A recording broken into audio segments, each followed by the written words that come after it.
नमस्कार, crime pulse में आप सबों का स्वागत है। और हम बात कर रहे हैं किशनगंज में तथाकथित आईएसआई एजेंट की गिरफ्तारी मामले में। जी हाँ, जिस महिला पर यह आरोप लग रहा है कि वो आईएसआई के लिए काम करती थी और कई तरह की मीडिया में खबरें भी आ रही हैं, बड़ी बड़ी खबरें आ रही हैं। कहा यह जा रहा है कि वो आईएसआई का एजेंट इस तरीके से नेटवर्क फैलाता था, वो हनी ट्रैप करता था, बहुत सारी बातें मीडिया में खबरें आ रही है। अब खबर ये आ रही है कि ये इससे पहले भी भारत आने के सिलसिले में उत्तराखंड में गिरफ्तार हो चुकी है। 11 महीने तक वो जेल में रही है। उत्तराखंड के वादियों में कई संगीत कार्यक्रम में इन्होंने भाग लिया है। सोशल मीडिया पर इसके कई पेजेज मिले हैं, जिन पेज में गीत गाते हुए ये दिखाई दे रही हैं। कई हंसते हुए तस्वीर उनकी लगी हुई है। मुंबई और दिल्ली के कई ऐसे मीडिया घराना, मतलब मीडिया घराना जो गीत संगीत से जुड़े हुए जो मीडिया घराना है, उनके साथ इनकी तस्वीर उस सोशल पेज पे लगा हुआ है और वो गिरफ्तार हुई है। दोबारा ये भारत पहुंचती है। इस बार 17 दिनों तक भारत के अलग अलग शहरों पे वो घूमती है। ये अमेरिकन नागरिक है, अमेरिकन सिटीजनशिप, इनको ग्रीन कार्ड मिला हुआ है। कतर से वो इंडिया पहुंचती है, फिर घूमते हुए पूरे इंडिया 17 दिनों तक घूमते हुए वो किशनगंज पहुंचती है। और किशनगंज में उनकी गिरफ्तारी इसलिए होती है कि उनके पास से जो आइडेंटिटी कार्ड मिला वो दो अलग अलग नामों में गिरफ्तार करके। स्वाभाविक तौर पे जब दो ये नाम है तो उनकी गिरफ्तारी हुई, वो जेल गए। और केंद्रीय एजेंसी अब अपने तरीके से जांच कर रही है। उस जांच में ये बात सामने आई है कि भारत में इससे पहले भी इसकी गिरफ्तारी हो चुकी है। तो बिहार पुलिस और केंद्रीय गृह मंत्रालय की माने तो अमेरिकन एम्बेसी ने इसकी गिरफ्तारी पर कोई रिस्पॉन्स उस तरीके का नहीं दिया है। कोई आपराधिक इतिहास या आपराधिक चरित्र अमेरिका में नहीं है।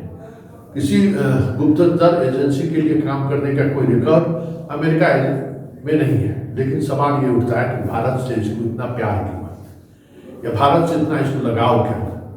वो बार बार भारत क्यों आना चाहती है? आखिर भारत में वो क्या हासिल करना चाहे? उसके सोशल पेज पर अगर आप देखिए तो जो तस्वीर है, जिस तरीके से वो सैर सपाटे कर रही है इंडिया के अलग अलग हिस्सों में, कोई ऐसी तस्वीर नहीं मिली है जिससे उनको या उनके पास से कोई नक्शा मिला हो या कोई ऐसी जानकारी मिली हो जिससे ये कहा जाए कि ये पाकिस्तान के लिए काम कर रही है। लेकिन बड़ा सवाल ये है, काम जिसके लिए भी कर रही है, आईएसआई एजेंट भी हो सकती है, हनी ट्रैप भी वो करती है, लेकिन वो इंडिया में दूसरी बार आई कैसे? आखिर उस पासपोर्ट के सहारे जो अमेरिकन एम्बेसी ने उन्हें वीजा दिया, वो वीजा उसे मिला कैसे?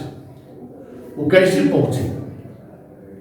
बड़ी बड़ी बातें करते हैं भारतीय खुफिया एजेंसी और कहते भी है कि हमारी एजेंसी सबसे मजबूत एजेंसी में एक एजेंसी है।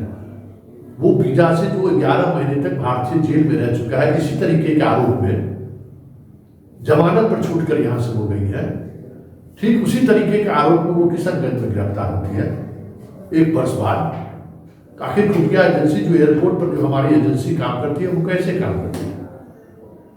उसका काम करने का शैली क्या है, उसका कैरेक्टर क्या है? जब ऐसे लोग जब भारत में प्रवेश कर ही जा रहे हैं तो फिर इस एजेंसी का मतलब क्या है?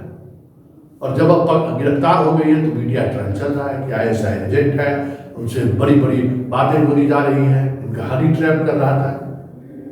लेकिन उन सब तमाम चीज़ों के साथ उनके जोड़ने की कोशिश जरूर हो रही है, लेकिन सच्चाई यही है जो चीज़ें उनके फेसबुक प्रोफाइल पर दिख रही है और जो जिस तरीके से उसकी गिरफ्तारी हुई है, वो कहीं न कहीं दिखा रहा है कि हमारी खुफिया एजेंसी पूरी तरह से फेल है।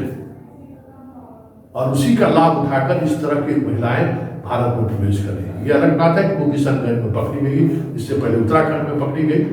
लेकिन अगर ये शैली है, इस तरीके से लोग आ रहे हैं भारत में, तो आप समझ सकते हैं कि भारत की सुरक्षा किस तरीके से खतरे में है और जिस एजेंसी के हाथ में सुरक्षा की जिम्मेवारी दी गई है वो कितना जिम्मेवार